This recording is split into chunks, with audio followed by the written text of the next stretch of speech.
Hello and welcome. You're watching To The Point. As President Mukherjee begins his first state visit to China, we examine the state of India-China relations. How should India respond to China's deliberate attempt to thwart its membership of the NSG or to have Masood Azhar declared a terrorist? On the other hand, do recent comments suggest the possibility of advance on the border issue, or is the language that's been used tantalizing but misleading? And what about the two countries' economic relations? With an adverse trade gap of 48 billion, will India actually see President Xi Jinping's promise of 20 billion investment in 5 years? Or is that in danger of being forgotten? My guests are India's former ambassador to China, Shikas Gupta, the India Today Group's China correspondent Anant Krishnan, the geopolitical director of the IISS Sanjay Baru, the director of the Institute of Chinese Studies Alka Acharya, and the former Deputy National Security Advisor Leela Punappa. Mr. Dasgupta, let me start by asking you how you would describe the relationship between India and China as President Mukherjee begins his first state visit to that country. After the Kumar incursion of 2014, we haven't had another incursion of that order, and it's now 20 months. But India has problems with China over Masood Azhar being declared a terrorist, over India's desire to join the NSG, and then most recently the Dolkun Isa incident. So as a former ambassador to China, how would you characterize the relationship as it stands today? Extremely important and very complicated at the same time. China is an immediate neighbor. It is a major power. It has great economic sort of potential. Therefore, it's a very important relationship. At the same time, it's very complicated. On account of an unresolved border issue. The positive side, of course, is that we've had relative peace and tranquility along the border areas now for a long time. But the issue itself is unresolved. And at the moment, would you say, are we going through a stormy patch? I wouldn't say a stormy patch, no. We've got to live through a situation, a continuous situation, which offers possibilities and at the same time risks. Anand Krishnan, what is your impression of how the Chinese view the relationship with India? I noticed that the Chinese Foreign Ministry spokesperson Hua Chunying said, and I'm quoting her, "We will extend a very warm welcome to President Mukherjee." But does China share the perception that many Indian media have? I know that Ambassador Dasgupta doesn't have it, that we're going through a stormy patch at the moment. No, well, Karan, I don't think they would agree with that assessment at all, that it is a stormy patch. And in fact, I think they're a bit exasperated that the issue of Masood Azhar and the NSG is taken center stage ahead of the president's visit. They see the president's visit as something far bigger than that, and something that looks at the entire scope of the relationship, and something that's not going to be defined by differences on one or two issues. But having said that, I think there also has been a sense of a reality check from what we saw at the start of the Modi government 2 years ago. There's an expectation, I think, fueled by both Beijing and Delhi, that this was a chance for breakthroughs. But I think it's very clear that that hasn't happened when you look at political issues. But on the economic side of things, I think there's a lot of optimism, and they feel that the Modi government has done far more. Let me stop with that, Anand. We'll come to each of those issues one by one. Let's begin, Sanjay Baru, with some of the areas where at least we in India believe the relationship seems troubled at the moment. First, there's India's wish to join the NSG, which China is blocking. Its latest position, and I'm quoting the Chinese Foreign Ministry spokesperson, is there should be a thorough discussion on whether non-NPT countries can join the NSG, and the spokesperson adds this applies to all non-NPT countries, including Pakistan. Do you view this as an attempt to open the door to Pakistan so it too on India's back can become a member of the NSG, or is China using Pakistan as a mechanism of blocking the door to India? Well, both, in fact. I mean, I think there is an attempt to keep Pakistan happy, but don't forget China opposed the NSG vote in favor of India at the time of the India-US nuclear deal, And I think what has changed fundamentally between 2008, when China finally voted for India's the waiver, and today, is that the United States is less influential vis-a-vis China, and the Chinese have become more assertive. Between 2008 and 2016, I don't think President Obama today is in a position that George Bush was in 2008 to arm twist China into voting in favor of India. And China, on the other hand, has become much more assertive, and therefore I don't see them easily backing off. So I think helping Pakistan or keeping Pakistan happy is only part of the the factors at play. I think the more fundamental factors are a change in the balance of power, global balance of power, and certainly the balance of power in Asia. Now, this is very interesting, Leela Ponappa. When the Indian spokesperson pointed out that not being a member of the NPT hasn't really barred other people joining the NSG in the past, and cited the example of France, the Chinese actually responded by dismissing this comparison altogether. Do you therefore agree with what you've just heard from Sanjay Baru, that President Obama doesn't have the same influence over the Chinese that George Bush did, and therefore if China seeks to block India's membership of the NSG, and this will be coming up in June, China will be successful this time around, whereas when they attempted it under Bush, they failed?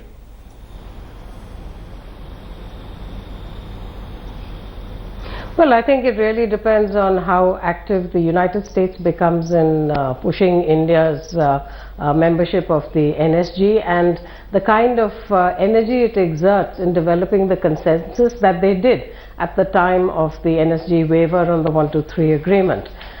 It's entirely possible. It's within the realm of America's capabilities. They have to decide to do it. But I think it's somewhat ironic that China should be talking about the NPT and so on, given its own proliferation. But I suppose that is something for another discussion. There are no surprises in what China has done. We should have expected this. Mr. Dasgupta, the second issue that troubles our relationship with China at the moment is China's attitude over Masood Azhar. Beijing has repeatedly blocked India's attempts to have him recognized by the UN as a terrorist. And no doubt, once again, this is being done at Pakistan's specific request. But do you see any possibility of change in the near future in China's attitude? Or is this something we're going to have to live with for quite some time? I think we are going to have to live with this for quite some time. Pakistan is a subaltern partner of China, and China will go to great lengths to support Pakistani positions on issues which directly affect Pakistan. Can I revert to that other question that we were discussing, the nuclear suppliers group? Basically, in multilateral affairs, you have two types of issues. One, where China sits at the high table, where it has already been co-opted as one of the big players. Here there's no, China does not see any reason why it should favor India's attempts to also find a seat at the high table. Particularly when it has the power to say no. Particularly if they have the question here is whether they have sufficient power to block our entry. And this depends on whether it received support from some other players, even minor players. Well, this is very interesting. In other words, you're suggesting if there is a sufficient body of opinion in the rest of the NSG that supports India's entry, China will give way. If there is unanimity, and that is what we saw in Vienna. And that's not the case at the moment. That may not be the case at the moment. So it's not so much a question of the degree of American influence over China directly, but over all the other players. How high is the price that China has to pay to obstruct Sanjay India? Baru, let me combine the issue of international support such as it is for India's membership of the NSG with also India's request to the Chinese to lift their block on the Masood Azhar, and the fact that once again countries like the UK, France and the USA support India on Masood Azhar as well. On either or both of these issues, do you think there is a sufficient body of international opinion, whether it's unanimity or just short, that can put pressure on the Chinese to give up their block on the NSG membership, to give up their block on Masood Azhar being declared a terrorist by the UN? Or is that unanimity or large element of international support the real problem because it's lacking? Karan, let me call a spade a spade. I mean, all this talk about international community and public pressure and all this, I consider it nonsense. I think the fact is that on Pakistan, China will not let Pakistan down. Their relationship is a very deep strategic relationship. Masood Azhar is far too important for Pakistan to let the Chinese, to allow the Chinese to let Pakistan down. So that's a separate issue altogether. Anything to do with Pakistan, their relationship, the Chinese described as higher than the mountains, deeper than the seas. But on NSG and on international issues, let's face it, there is the Western world led by the United States. The US still has influence. In 2008, the NSG waiver happened. India got the nuclear deal because the United States did the heavy lifting. We find it very awkward in this country to acknowledge it. President George Bush did the nuclear deal for India. And the point today is President Obama does not have either the level of commitment to India or the influence internationally with the Chinese in order to put that kind of pressure. If the Chinese finally agree, it will be because the Chinese would like India to say thank you to China and not say thank you to United States. In 2008, we thanked President Bush for the nuclear deal. It's President Bush who arm twisted Hu Jintao, right? So today the Chinese will tell India, you want something, come to us. We will say, you say thank you to us. Yeah, go ahead and interrupt. So what you're suggesting, Sanjay Baru, is that the real problem when you get to the bottom line is not China, but the lack of commitment and conviction on the part of Obama. If Mr. Modi can actually get his friend, and there is supposed to be a rapport between them to deliver, China will give way. It's not lack of conviction. I'm sorry, let me get it right. It's influence on China. That's the difference between 2008 and 2016. Okay, we're losing the line to you. Changing. We're losing the line to you. I'm going to stop you there, Sanjay. In my view, America's ability. We're losing the line to you, Sanjay. I think we need to get that put right. I'll come back to you in a moment's time, but we've lost the line to Sanjay at that sad, critical point. Anand Krishnan, there was a time, and not so long ago, when the Indian press thought that the Dolkun-Isa visa issue was actually a very clever strategic step being taken by India in response to China's attitude to Masood Azhar. But when India revoked his visa, that interpretation, of course, completely fell apart. How was that episode viewed in China? I think some people in Beijing have been a bit amused in the sense of how the whole Dolkun-Isa episode sort of unraveled. But I think one interesting thing, Karan, that I just wanted to stress was there's something new that you hear in China in the last few months is that they speak of Pakistan as being their only ally. And a part of it is because of issues they're having with North Korea. But under Xi Jinping, you've seen this reiteration of the China-Pakistan relationship. And I think that's sort of manifesting itself both in terms of at the UN Security Council and at the NSG as well. So I think you're seeing China underline in no uncertain terms that it's willing to work with India, but when it comes to Pakistan, that there are some red lines. In other words, Pakistan is its priority concern, and if it's a clash between India and Pakistan, Pakistan and China's interest in Pakistan will always trump India. Have I got that right as well, Anand? Right, exactly. Leela Pranapa, to come back to the Dolkun-Isa episode that attracted a fair amount of attention in India, it turns out that he wasn't the only dissident whose visa was revoked at the last moment. There were at least two others if one goes by the press. Do you believe that these visas were revoked because of Chinese pressure and India for some reason buckling under, as some elements of the press thought at the time? Or is that an unkind explanation, and is the cock-up theory of confusion between the Home Office and the Foreign Office the real truth?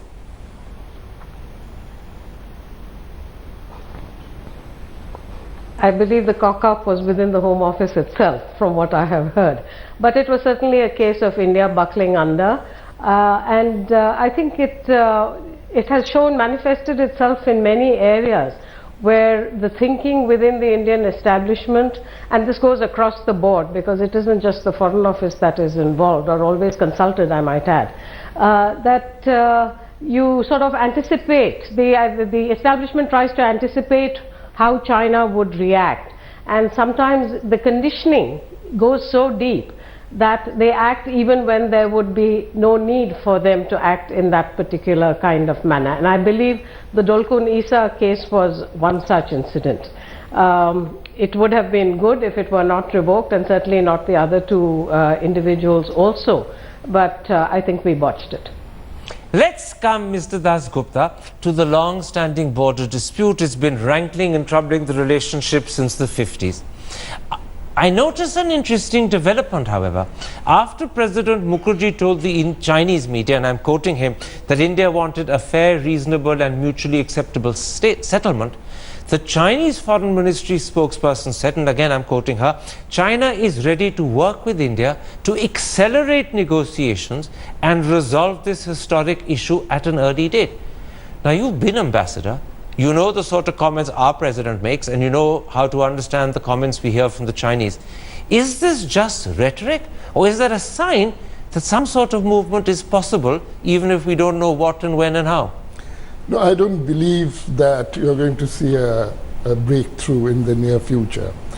The Chinese are saying that they have no problems with an early settlement, of course, but a settlement on what terms? But they said something more important than early settlement. They said they were ready to accelerate negotiations. Accelerate negotiations, of course, you can have rounds of negotiations held more frequently. But I do not see any signs of greater flexibility on the part of the Chinese as to what is the minimum that they expect of a settlement. So in your interpretation, this phrase accelerate negotiations holds out the possibility of something happening, but they don't mean it, they don't intend it, because their position is actually inflexible, or at least it's not more flexible than it was earlier. The position, yes, absolutely, on the issue itself, I think is, has hardened over the last decade or decade and a half. So far from flexibility, rigidity is creeping in.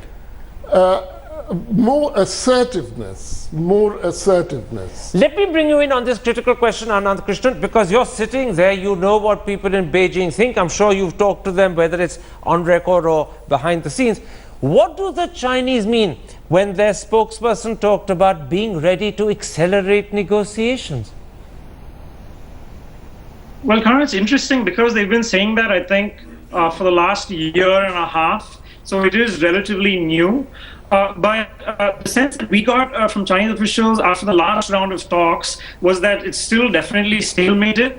And I think they seem a little frustrated by it is focused now on clarifying the line of actual control, which China doesn't think is a very good idea and thinks it's complicating the talks. And they see it as a diversion to actually settling the dispute. So as far as we can tell, it's still very much stalemated. And the recently retired Chinese special representative actually mentioned in his memoirs as well that echoed what Shisha said, that no, Anand, I think we've lost that line to you. I'm going to have to take a break and go to someone else. Hopefully, they'll be able to fix the line in the interim. We have with us Alka Acharya, who's the director of the Institute of Chinese Studies. Welcome to the program. We're discussing the nature of the language used by the Chinese Foreign Ministry spokesperson yesterday, where she said China, and I'm quoting her, China is ready to work with India to accelerate negotiations and resolve this historic issue. She's talking about the border dispute. Is there special importance to that phrase, accelerate negotiations? Anand points out that it's something that has crept into Chinese language in the last year and a half, i.e. since Mr. Modi took over. It's therefore relatively new. You've just heard Mr. Dasgupta before you came to say that in fact there's no greater flexibility on China's side. If anything, China is asserting its position more assertively than it's done in the past. So he doesn't believe the phrase accelerate negotiations has any meaning. Anand was about to suggest it does and explain why, but the line broke. Where do you stand on that issue? Well, I would say that there is certainly an effort to respond discursively by the Chinese. Yes, to Mr. Modi's statement on his first visit to Beijing that we need to move faster on this. And so they are matching word for word and saying, yes, let's accelerate. But is it rhetoric, or is it showing that there is actually something happening which we don't know about? Well, that's the stuff of the negotiations between the NSAs, and we really don't know what's happening there. But at the political level, the message... It's theoretically possible that when the NSAs met last month, there was some sort of glimmer of understanding. I won't put it stronger than that. It hasn't been revealed to the public, but the rhetoric you're hearing from both sides is building on that. Well, certainly if you look at the statements coming from our own NSA, from his first visit for his 17th round to the 19th, he spoke of a quantum leap. The second round, nothing much came out of it. The third round happens at a time when other tensions and sideshows are stealing, you know, the thunder, as it were. So all one has to go is by the kind of political assertion at the highest level that yes, we all want to accelerate the talks. And now there's a possibility, and I won't put it any stronger than that, there's a possibility that the rhetoric you're hearing, particularly this phrase accelerate negotiations, is perhaps in some way harking back to that claim of a quantum leap made about a year ago. Possibly, and also that they might just think that Mr. Modi can take this to the next level. Let me bring you in on that, Sanjay Baru. You're a man who is very good at understanding how government speaks. You made a career out of interpreting and presenting the last Prime Minister to the outside world. What's your sense of the last talks that the special representatives had last month, and the earlier claim by Mr. Doval of a quantum leap, and now the fact that the Chinese are talking about accelerating negotiations, which Alka Acharya has just said might just suggest that there is something happening, even if we don't know where, when and how?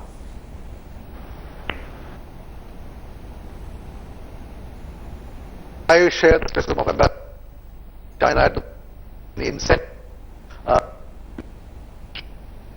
No, we have lost Sanjay completely.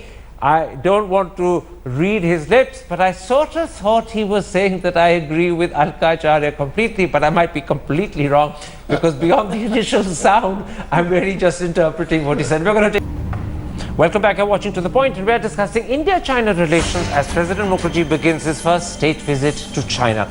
Mrs. Dasgupta, let's come to the economic relationship. Last year, 2015, the trade between India and China was worth 71.6 billion, if I can accept the new figures put out by the Hindustan Times today. But there was a huge trade deficit of nearly 48 billion in China's favor. How much of a problem is this for India? It is a problem because basically we were exporters of raw materials, minerals and so on, and importing manufactured goods from China. It shows the extent of the economic imbalance between the two countries. And China's import of raw materials has collapsed. So you are going to see that coming down. Whilst our demand for their manufactured goods remains where it was. But the positive development, I think, lies in the possibilities of Chinese investment in India. And that can be a game changer. Well, this is very interesting, because one of the great promises that Xi Jinping made when he came to India in September 2014 was that China would invest 20 billion in India over the next 5 years. Has any of that money begun coming in? Or is it turning into, 20 months later, a bit of a paper promise?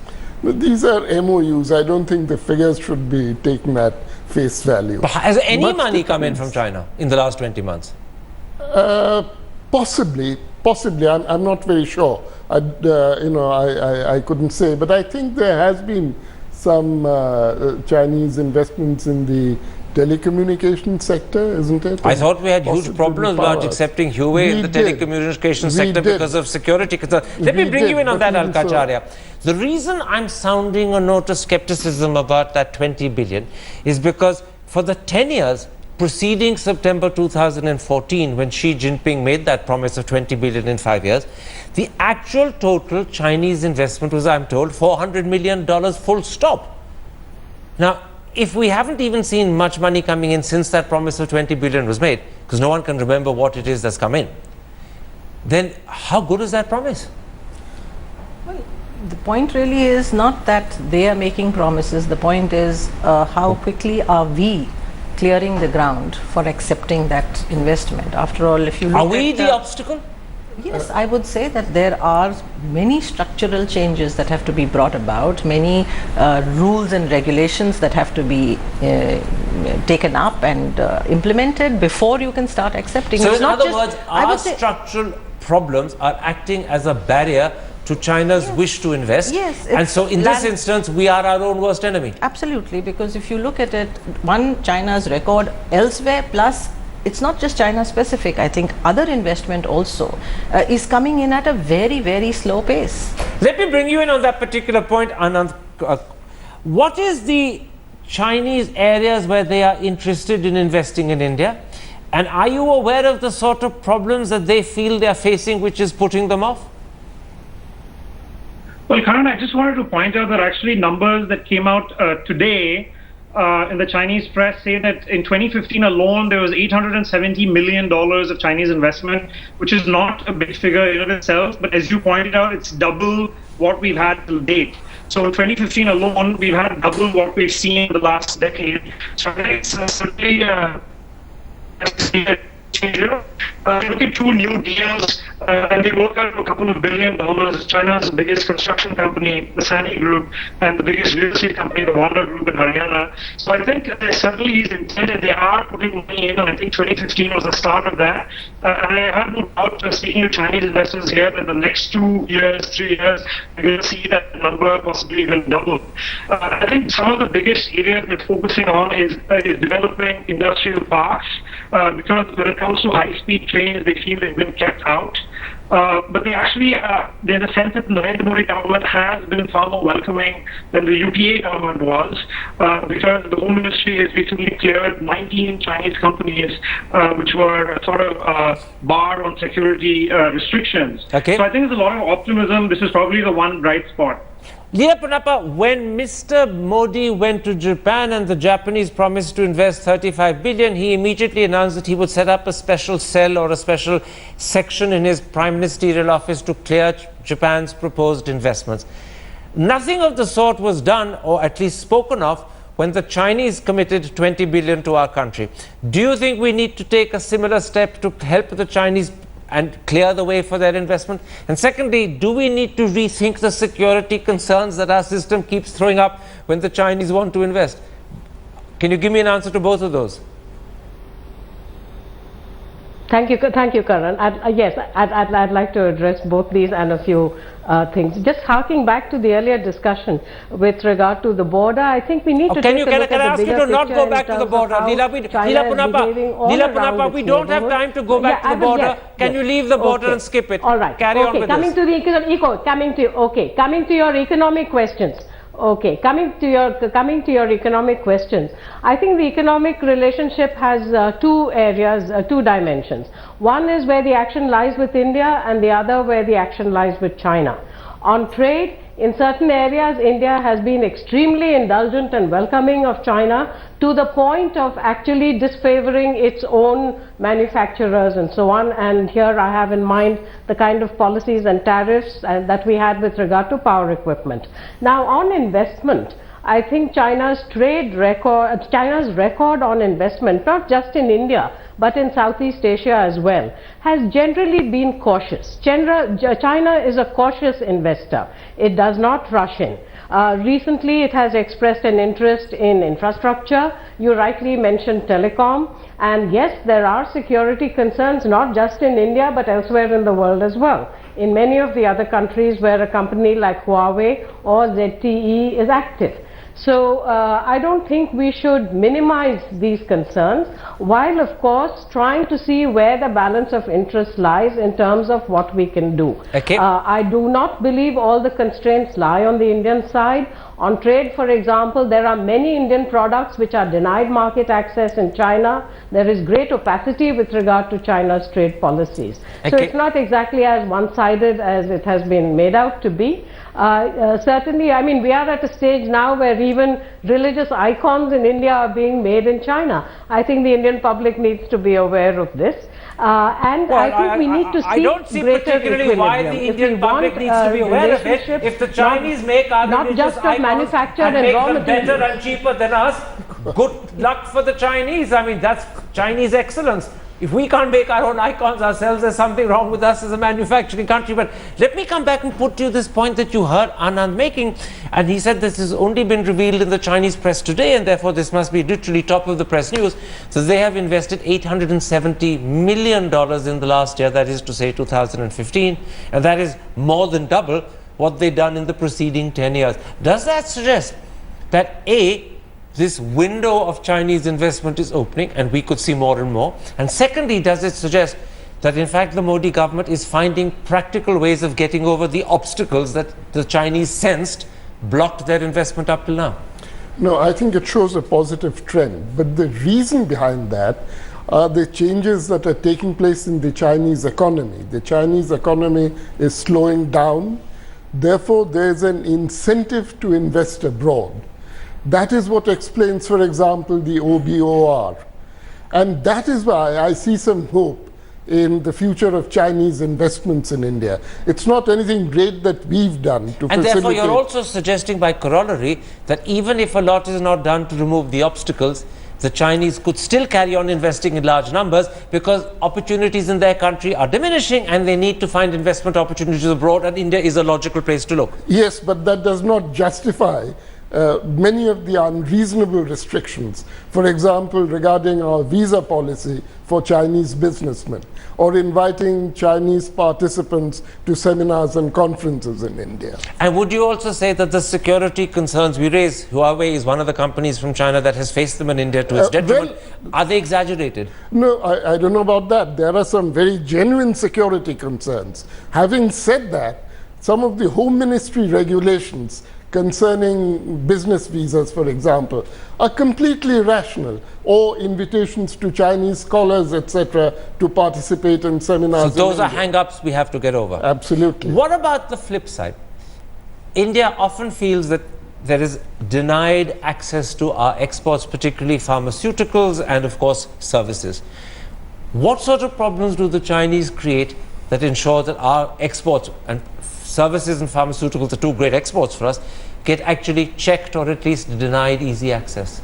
I think this is a very typical policy followed by governments which want to protect certain sectors within their own country.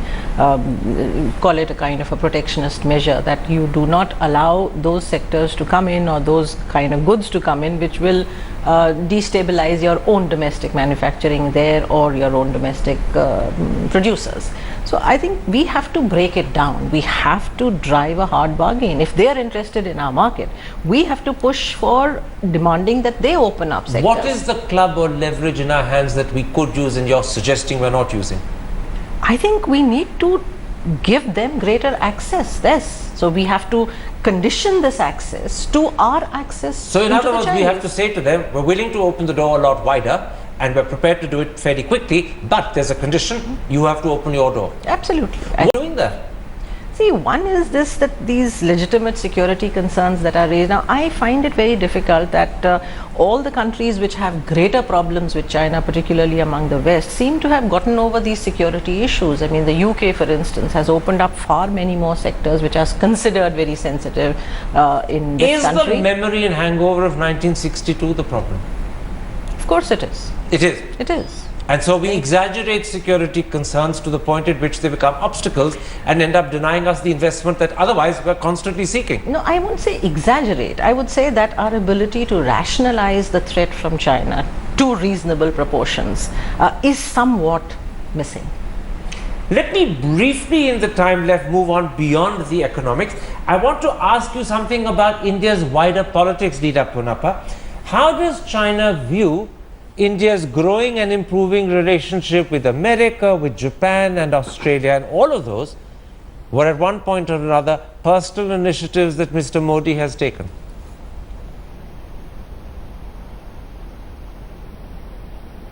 Well, I think if we go by the rhetoric which we spoke about earlier in another context, China doesn't like it.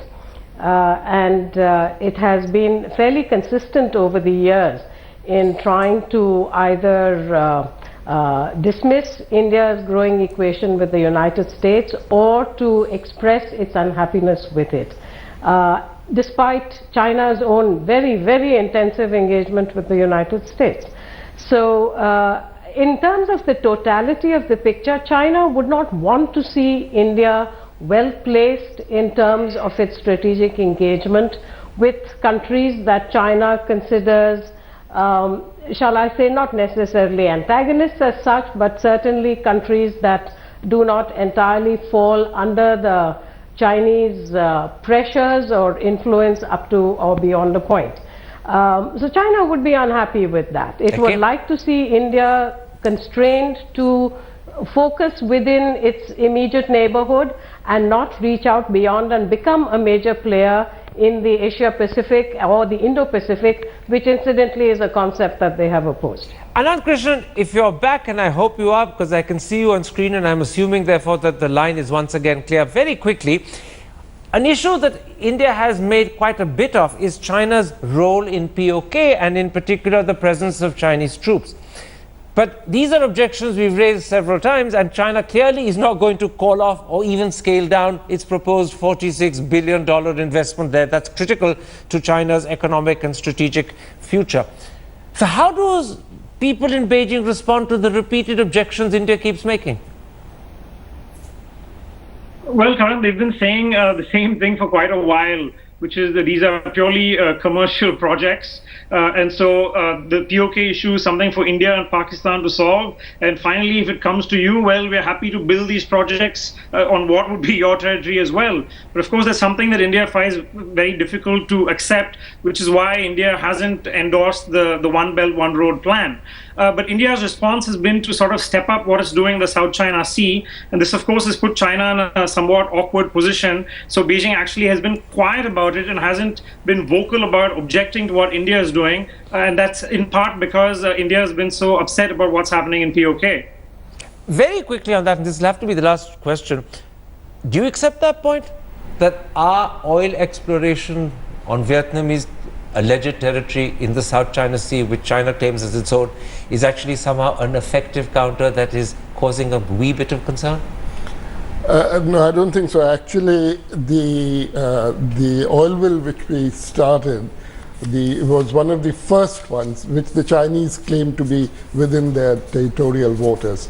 That was taken up by the Indian party well before the maritime boundary issue came to the forefront.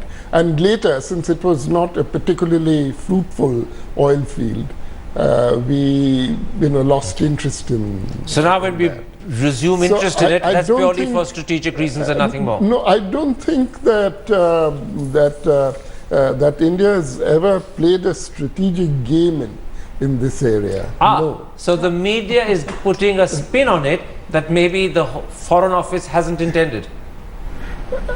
Historically speaking, the one Indian oil field. Which I'm going to have to ask you to come to a quick answer because we're out of time. Yes. Do you agree that the media has put a spin the Foreign Office hasn't thought of?